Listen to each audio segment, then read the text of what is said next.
안녕하세요. 홍성규의 진보TV 세상을 보는 눈 홍성규입니다. 12월 첫째 주 방송을 하게 되었습니다. 벌써 12월이네요. 세상에는요 78억 명이 넘는 사람들이 있지만 홍성규의 문자를 매달 첫째 날 받아보는 사람과 받아보지 못하는 사람으로 크게 두 부류로 나눌 수가 있다고 어느 분께서 말씀을 해주셨습니다. 지난 12월 1일 날 제 문자 받아보셨죠? 이제 가을은 다 끝났어요. 뒤를 보는 것보다는 앞을 보면서 나아가야 되겠죠. 결실은 아마 다 정리를 하셨을 거고 올해 2021년 어떻게 정리를 좀 잘 해볼까 이런 고민을 가지고 겨울을 맞이하는 마음으로 이번 12월 시작하셨으면 좋겠습니다. 오늘도 세상을 보는 눈 주간 뉴스 브리핑 12월 5일자 시작해 보도록 하겠습니다. 첫 번째 소식은요, 노동 소식도 변함없이 준비를 했는데요. 서울시설공단에서 노동자들에게 작업 거부권을 주기로 했다는 소식입니다. 작업 거부권 약간 생소하시죠? 지금까지 대한민국에는 작업 중지권이라는 건 있었어요. 산업안전보건법 제52조 1항에 규정된 노동자의 작업 중지권인데요.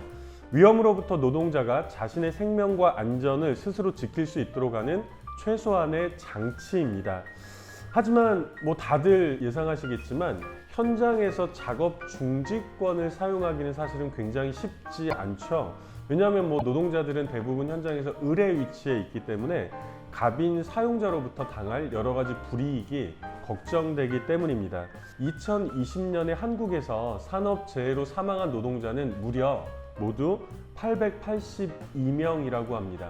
하루에 2명이 넘는 노동자가 먹고 살기 위해서 현장에 일을 하러 나갔다가 죽어서 돌아올 수밖에 없다는 거죠. 올해만 놓고 보더라도 올해 1월에서 9월까지 산재 사망자가 모두 678명에 이른다고 하네요. 작년보다 오히려 더 같은 시기에 비교를 해보면 늘어났습니다.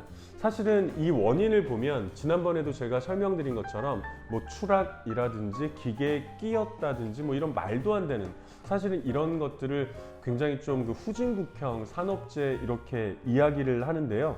작업 중지권이라는 것만 있더라도 예를 들면 위험하기 때문에 이 작업은 일단 중지를 해야 될 것 같아요. 이렇게 얘기만 할 수 있더라도 이 노동자들의 목숨을 잃는 일까지는 사실은 피할 수 있겠죠. 이게 지금까지 산업안전보건법에 규정돼 있었던 작업 중지권인데요.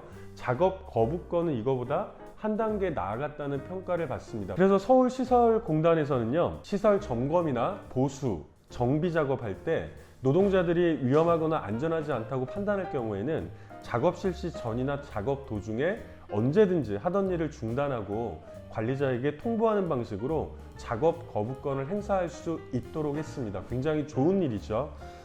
그리고 또 하나 더 중요한 건 작업 거부에 따른 불이익은 없다라고 설명을 하고 있습니다. 요게 사실은 굉장히 잘 지켜져야 되겠죠.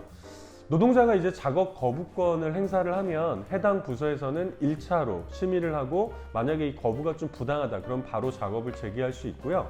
판단이 좀 곤란할 경우에는 노사가 참여하는 2차 위원회로 이관을 해서 판단을 한다고 합니다. 서울시설공단에서는요, 서울어린이대공원이나 지하도 상가처럼 공단이 운영하는 24개 사업장에서 바로 즉시 시행을 한다고 하고요. 제도 보완이나 개선을 거쳐서 시행을 하면서 하도급 노동자까지 확대 시행한다는 계획을 가지고 있습니다. 이렇게 우리 노동자들이 열심히 싸우고 자신의 권익을 위해서 노동자들 뿐만이 아니라 우리 시민들이, 국민들이 함께 힘을 모아서 싸워나가면서 대한민국은 한 발 한 발 앞으로 나아가고 있는 중입니다. 라고 말씀을 드리면 굉장히 훈훈한 소식일 텐데 바로 이어서 두 번째 소식 전해드릴게요. 법대로 하라 라고 집회한 노동자들에게 다 합쳐서 징역 21년 여러 명의 비정규직 노동자들이 함께 재판을 받았거든요. 이들에게 다 합쳤더니 검찰이 구형한 형량이 무려 징역 21년이었다는 소식입니다. 조금 전에 제가 이렇게 우리는 한 발짝씩 나아가고 있습니다 라고 말씀을 드렸는데 이 말씀이 무색하게 대한민국은 여전히 이렇게 말도 안 되는 일에 처해 있습니다. 이들에게 사실은 좀 어려운 말로 하면 일반 교통 방해라든지 특수 건조물 침입, 공동 주거 침입, 집회 시위법 위반 이런 어려운 말들을 붙였지만 딱 한마디로 재판을 받게 된 과정을 설명을 하면요. 무려 2004년, 2005년까지 거슬러 올라가죠. 15년, 16년 전이죠. 이때부터 기아자동차와 현대자동차에서는 불법으로 파견된 비정규직 노동자들을 정규직으로 고용해야 된다라는 싸움도 했고 법정 투쟁을 했습니다. 그리고 법정 투쟁은 거의 대부분 다 이겼어요. 불법 파견임을 대법원까지도 모두 다 인정을 한 거죠. 문제는요. 여기에서 대법원까지 판결했던 이 정규직화하라는 요구에 대해서 기업주가 수용을 안 하는 거예요. 현대자동차나 기아자동차에서 정규직을 바로 시켜주지 않았던 거죠. 그래서 법원의 판단을 놓고도 노동자들이 계속 싸울 수밖에 없었던 겁니다. 그래서 최근에 이 노동자들이 노동부 안에 들어가서 싸우기도 했고 점거를 하고 싸우기도 했고, 근데 요구가 뭐겠어요? 이미 법은 다 나왔다. 불법 파견이라고 하지 않았냐? 비정규직은 불법이라고 하지 않았냐? 그럼 정규직화하도록 명령을 내려라 라고 하는 건데, 법의 판단이 나왔음에도 사실 이런 명령도 내리지 못하고, 그래서 이 불법 파견 범죄에 대해서 고발을 하는 집회를 하다가 이번 재판이 벌어지게 된 거죠. 요구는 아주 간단합니다. 법대로 해달라. 사실 저는요, 이 법대로 해달라라는 말처럼 슬픈 말은 없다고 생각을 합니다. 우리는 다 어떻게 생각해요? 대한민국은 민주주의 국가다. 그리고 민주주의는 법에 의해서 운영되는 국가다라고 모두가 다 일반적으로 알고 있지만 법에 의해서 운영되지 않고 있다는 거죠. 노동자 투쟁의 가장 첫 도화선, 상징적인 도화선이라고 할 수 있었던 전태일 열사가 스스로 자신의 몸에 불을 붙이면서 요구했던 게 뭐였습니까? 근로기준법을 제정하라가 아니라 근로기준법을 준수하라였어요. 그 당시에도 근로기준법은 있었단 말이죠. 근데 이 법을 지키지 않는 거예요. 문제는요, 지키지 않는데 처벌도 하지 않는다는 거죠. 그럼 이런 법이 무슨 소용이 있습니까? 그래서 싸우다가 전태일 열사도 결국 스스로의 몸에 불을 붙이면서 근로기준법을 준수하라 이런 요구를 할 수밖에 없었잖아요. 그로부터 몇 년이 지났어요? 50년이 넘게 지났어요. 근데 제가 올해 이것도 아마 몇 번 말씀드렸을 거예요. 민주노총 양경수 위원장이 최초의 비정규직 출신의 위원장으로 민주노총 위원장이 되고 나서 민주노총의 가장 중요한 요구가 뭐였습니까? 노조할 권리 보장이었어요. 대한민국에 노조할 권리가 없나요? 대한민국 헌법 몇 조라고요? 제 방송을 들어보신 분들은 이미 알고 계시죠? 33조. 대한민국 헌법 제33조에는 모든 노동자는 노동조합을 결성할 권리가 있고 교섭을 할 권리가 있고 파업을 할 권리가 있다. 보장을 하고 있잖아요. 1948년도에 대한민국 헌법이 제정되었을 때부터 이 조항은 단 한 번도 바뀐 적이 없어요. 그런데 지금 2021년도에 민주노총은 아직도 여전히 노조할 권리 보장을 요구로 내세워야 된다는 거죠. 과연 대한민국이 법치주의 국가라고 이야기할 수 있나요? 예, 굉장히 슬픈 일이고 사실은 분노스러운 일이 아닐 수 없습니다. 언제까지 우리 노동자들이 노동자를 위한 더 좋은 법을 내어놓아라 라는 요구가 아니라 이미 있는 법이라도 좀 지키게 해달라 라고 하는 싸움을 해야 될까요? 정말 슬픈 대한민국의 자화상이 아닐 수 없습니다. 오늘은 되게 숨가쁘게 넘어가네요. 공교롭게도 5가지 기사를 뽑았는데 이렇게 쭉 연결이 되는 느낌이 있는 거예요. 그래서 세 번째 뉴스로 들어가겠습니다. 많은 분들이 주의 깊게 보는 칼럼일 거예요. 한겨레 신문에 그 박노자 교수가 계속해서 칼럼을 기고하고 있잖아요. 노르웨이의 오슬로 대학교에서 한국학을 강의하고 있는 박노자 선생님이 이번에도 칼럼을 하나 기고를 했는데 여러분들에게 소개를 해드리고 싶어서 가지고 나왔습니다. 제목이 뭐냐면 한국 왜 우경화하나, 이런 제목이에요. 이거는 칼럼 내용을 제가 좀 자세하게 소개를 해드리는 게 좋을 것 같아요. 박노자 교수가 최근에 1년의 여론조사 결과들을 종합해봤더니 미국 젊은이들이요, 18살부터 24살, 사실은 10대에서 20대로 넘어가는 이 젊은이들 사이에서 사회주의 지지율이 얼마나 나올 것 같으세요? 깜짝 놀라실걸요? 나는 사회주의를 지지한다라고 하는 그 응답층이요, 과반이 넘었어요. 50에서 55% 정도 되는 젊은이들이 사회주의를 지지한다라고 했대요. 물론 미국에서 볼 때 사회주의는 전통적인 의미의 사회주의나 공산주의가 아니라 북유럽 국가들에서 시행하는 사회민주주의 정도의 수준일 수 있어요. 그러나 사실은 미국의 젊은이들이 체제의 전환을 굉장히 바라고 있다는 것이죠. 이것은 사실은 미국뿐만이 아니라 그 박노저 교수가 살고 있는 노르웨이 같은 경우에도 여기는 이제 사회민주주의 국가잖아요. 근데 급진 좌파의 인기가 막 올라가고 있대요. 최근에요. 우리와 동시대를 살고 있는 사회에서요. 그리고 최근에 우리 부동산 문제 때문에 소식을 들으셨죠? 독일에서는요. 독일의 수도인 베를린에서는 최근에 대형 부동산 회사가 보유하고 있는 20만 채 정도 되는 이 주택들에 대해서 몰수를 하고 공유하는 방안에 대해서 투표를 했는데 시민들이 압도적으로 가결을 시켰잖아요. 이미 몰수, 공유와 사실은 뭐 대한민국의 진보정당 중에서도 진보당이 지난번 총선에서 몰수, 공유와 이런 얘기를 의제로 꺼내기도 했는데 이런 단어가 더 이상 급진적인 단어가 아니라 우리 대중들에게, 시민들에게 굉장히 흥미있는 이런 단어가 되고 있다는 거죠. 그럼 이런 나라들에서는 왜 급진 좌파 정책들이 인기를 얻고 있을까? 이 부분에 대해서 박노자 교수는 이렇게 설명을 합니다. 첫 번째는요. 기후위기와 같은 지구적 재앙들을 이 자본주의의 이윤 추구 시스템으로는 해결할 수가 없다. 얼마 전에 이 기후위기 관련해서 영국의 스코틀랜드였나요? 이 전 세계에서 다 모여가지고 시위한 거 보셨잖아요. 그 중에 전 세계에 가장 인기 있는 피켓이 뭐였습니까? 자본주의를 건드리지 않고 기후위기를 해결하겠다고 하는 것은 정원 각국이나 다를 바가 없다. 이런 피켓이 가장 인기가 있었잖아요. 이 기후위기 같은 시스템과 관련해서도 전 세계 수많은 젊은이들은 이건 자본주의 사회에서는 해결할 수가 없어. 이렇게 얘기했다는 게 첫 번째 이유라고 보고 있고요. 두 번째는 이 신자유주의 정책이 벌써 수십 년 동안 이어져 오면서 젊은이들이 신자유주의 정책에는 내 미래를 기대할 수가 없다. 이런 판단을 하게 됐다는 겁니다. 예를 들면 뭐 안정된 직장이나 내 집 마련이나 이게 공통의 요구들일 텐데 이 신자유주의 사회에서는 나는 해결할 수 없어. 이런 인식들을 하게 됐다는 거고요. 그리고 세 번째 이유도 중요한데요. 역사적인 기억들을 예를 들면 유럽이나 또 미국도 마찬가지고 1950년대, 60년대 이때의 기억들을 보면 재분배 정책이 대대적으로 실시가 됐었죠. 그래서 이런 역사적 기억을 보면서 그때가 맞았네? 지금보다는 그때 정책이 맞는 것 같아 라고 하는 그 고민들을 하게 됐다는 겁니다. 내가 볼 때는 전 세계적으로 두 가지 예외가 있다. 이런 흐름에서 벗어난 예외가 바로 일본과 한국이라고 지적을 하는 칼럼이었습니다. 그럼 한국은 왜 다를까요? 라고 하는 부분을 보면 여기에 비춰보면 박노자 교수의 분석은 이렇습니다. 첫 번째는 기후위기 같은 중요한 문제들에 대해서 언론이 잘 다뤄주고 있지 않다는 거죠. 그리고 두 번째는요.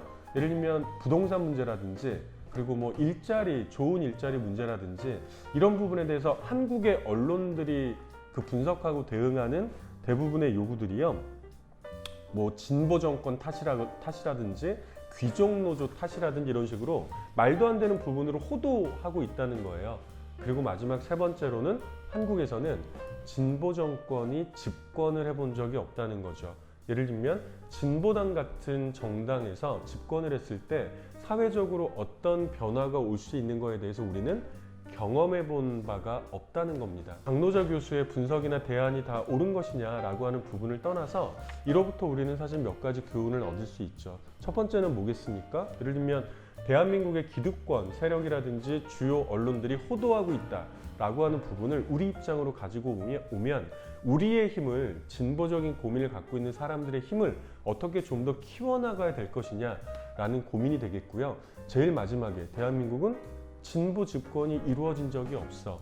그래서 진보당에서 지난 7월 달에 10년 이내에 우리도 집권을 한번 해보자. 이런 야심찬 플랜을 내놓은 것 아니겠습니까?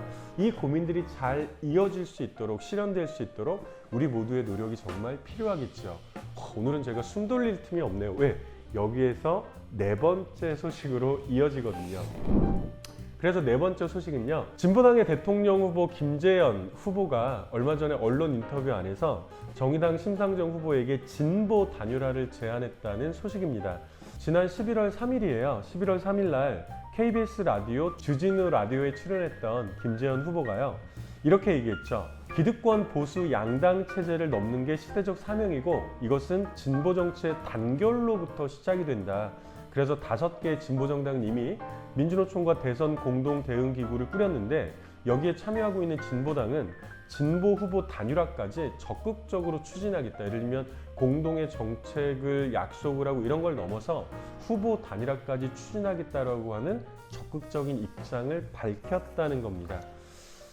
그래서 주진우 씨가 이렇게 물어봤죠. 아니 최근에 심상정 정의당 후보는 비슷한 말을 하긴 했는데 문제는 김동연이나 안철수 후보에 대한 관심이 큰 것 같은데 어떻게 생각하시냐라고 했더니 우리 김재현 후보는 심 후보가 제3지대를 언급하는데 여기서 제3지대는 번지수를 잘못 찾았다.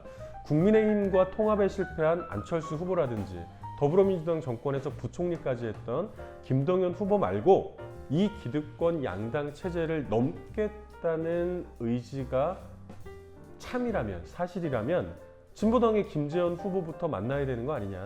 심상정 후보와 빠른 시일 내에 만나서 허심탄회하게 논의할 수 있기를 바란다 라고 이야기를 했다는 것이 오늘의 네 번째 소식입니다. 아까 이제 박노재 교수가 얘기했던 것과 연결을 지어보면 박노재 교수가 왜 대한민국에서는 예를 들면 이 좌파적 정책, 급진적 정책에 대해서 대중들의 관심이 좀 이 서구나 미국보다 부풀어오르지 않을까. 처한 상황은 똑같이 어려운데 이건 진보 집권의 경험이 없기 때문이잖아요. 그럼 대한민국에서 진보 집권의 경험들을 어떻게 하면 만들어내가 볼까? 이런 부분에 대한 진보당 김재현 후보의 적극적인 고민, 그리고 진보당의 적극적인 고민이라고 이야기를 하면 될 것 같습니다. 여기에서 우리는 최근에 민주노총 대선 방침도 짚고 넘어가야 되겠죠. 지난 2021년 11월 18일 날 민주노총의 중앙집행위원회에서 의결된 민주노총의 대선 방침입니다. 이미 SNS를 통해서 웹잡으로 많이 유포가 공개가 되고 있고 민주노총 조합원들에게도 다 아마 전달이 되고 있지 않을까 싶습니다. 6가지 항목에 대해서 대선 방침을 정리를 했는데요. 소개를 다 시켜드리는 것보다는 몇 가지 중요한 부분에 대해서 말씀을 드려보겠습니다. 두 번째에서 민주노총은 이렇게 얘기하고 있습니다. 보수정당 지지를 위한 조직적 결정은 물론이고 민주노총의 전현직 중직 간부가 지위를 이용해서 보수정당을 지지하는 행위를 엄격하게 금지하겠다. 최근에도 민주노총의 전현직 간부들이 민주당으로 심지어는 국민의힘이나 안철수까지 이렇게 이동하고 있는 부분들에 대해서 정확하게 엄단하겠다라고 이제 입장을 밝혔고요. 이미 민주노총은 아까도 말했던 것처럼 민주노총이 지지했던 5개 정당 어디라고요? 정의당, 진보당, 노동당, 녹색당, 사회변형 노동자당과 공동 대선 기구를 꾸리고 있어요. 그래서 이 공동 대선 기구의 사업을 중심에 놓고 진보 진영의 단결을 높이고 노동자의 정치 세력화의 기틀을 마련하겠다. 다양한 노력과 사업, 예를 들면 공동 선언이라든지 이미 지난 11월 13일 날 전국 노동자 대회에서 5개 정당의 대표들이 함께 연단에 올라서 공동 선언을 하지 않았습니까? 이로부터 한 발짝 더 나아가서 후보 단일화 등의 사업까지도 진행을 하겠다라고 밝혔습니다. 그리고 이 방침은 내년 3월 9일 날 대선뿐만이 아니라 6월 1일 날 치러지는 지방선거 때까지도 이 방침을 준용해서 이 방침을 가장 중요한 근거로 삼아서 지방선거도 대응하겠다. 이런 입장을 내놓았습니다. 주요 언론에서는 다뤄주지 않고 있지만 이 진보 진영의 대선과 지방선거 대응에 대한 고민들도 계속해서 급물살을 좀 타고 있는 것 같습니다. 이 방송을 보고 계시는 아마 이 방송은 주로 진보적 고민을 갖고 계시는 분들이 많이 보고 계실 텐데요. 이 고민과 흐름들이 좋은 결실을 맺을 수 있도록 우리의 마음들을 모아나가고 결심들을 조금 더 높여나가고 노력들을 곳곳에서 더 많이 해야 되지 않을까 싶습니다. 숨차. 오늘은 막 숨가쁘게 아마 오늘 최대한 짧은 방송이 되지 않을까 싶은데 벌써 시계를 보니까 시계는 엄청 지났네요. 네. 자, 오늘 마지막 5번째 소식입니다. 사회 분야의 소식인데요. 수치심이 아닌 빡치심으로 6년 만에 성희롱 60대 의사를 이긴 20대 계약직이라는 제목입니다. 제목만 들어도 무슨 내용인지 아시겠죠? 저는 이런 소식들이 언론에 좀 주요 언론에 많이 나왔으면 좋겠는데 민중의 소리 말고는 또 제가 이 소식을 보지를 못해서 일단 이 소식을 찬찬히 소개를 해드리려고 합니다. 바야흐로 때는 언제로 거슬러 올라가냐면 6년 전으로 거슬러 올라가요. 2015년이죠. 수진 씨가 이 기사의 주인공인데요. 서울대 어린이병원 후원회에서 지원할 어린이 환자를 선정하거나 지원 범위를 결정하는 행정 업무를 담당하고 있었대요. 당시에 20대였고 계약직이었습니다. 그리고 A 교수, 여기서 말하는 가해자죠. A 교수는 서울대병원의 외래진료 교수이자 후원의 이사였다고 하고요. 수진 씨는 이 A 교수가 주관하는 후원 행사의 실무자였다고 합니다. 근데 지난 2015년 10월 15일 날 후원 행사 사건을 계기로 수진 씨는 고소를 결심하게 됩니다.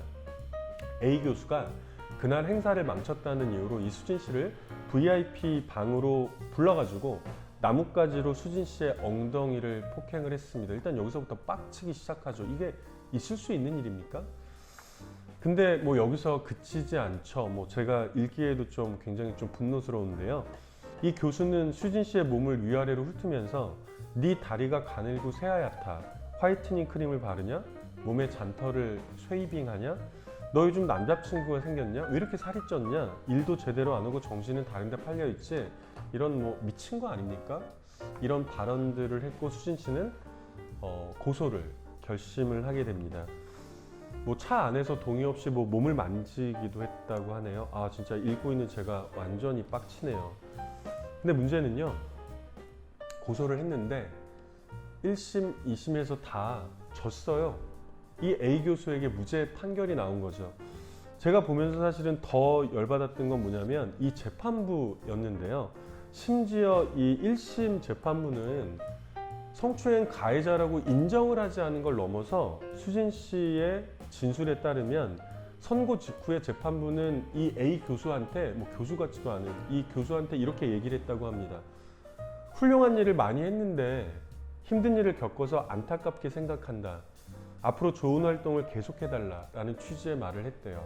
와, 정말 기가 막힌 일 아닙니까?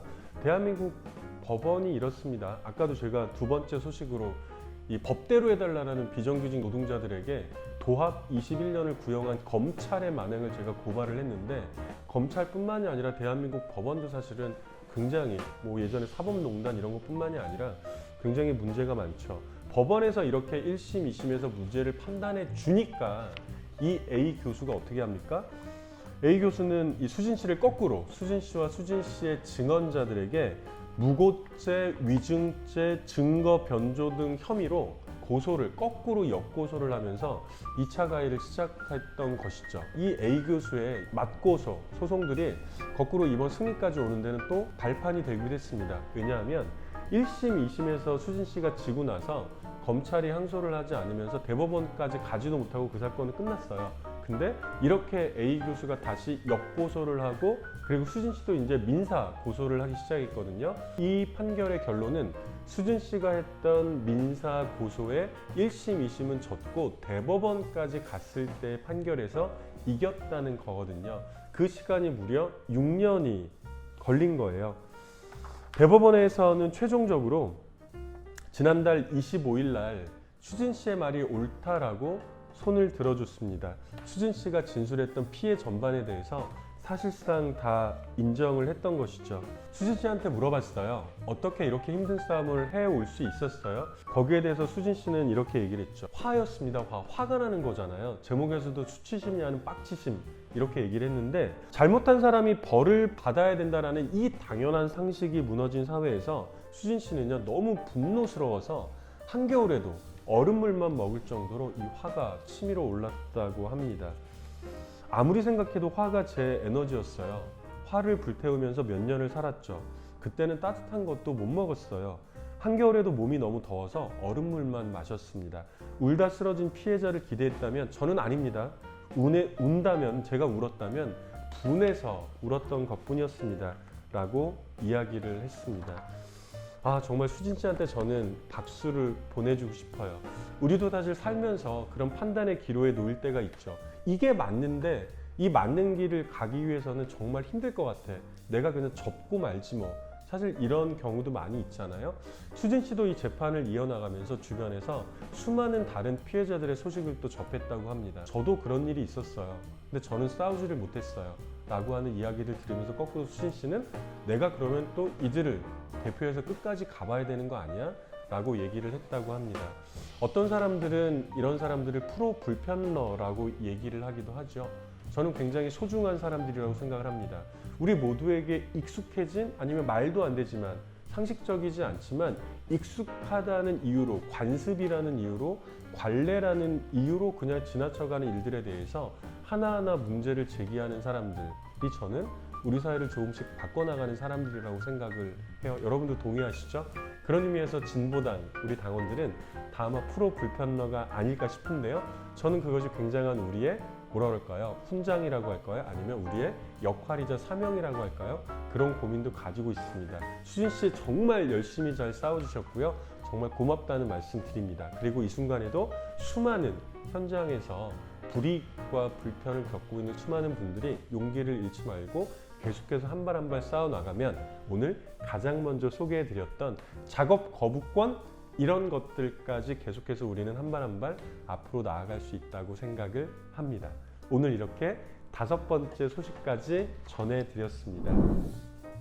벌써 마지막 인사를 드릴 시간인데요. 진보당에서 코로나19를 이기기 위해서 우리 서민들에게 가장 필요한 3가지 법을 12월 한 달 동안 10만 국민동의청원으로 올리겠다, 국회에 제안하겠다라고 하는 거 아니겠습니까? 모두 다 주변에도 널리 알려주시기를 부탁을 드리겠습니다.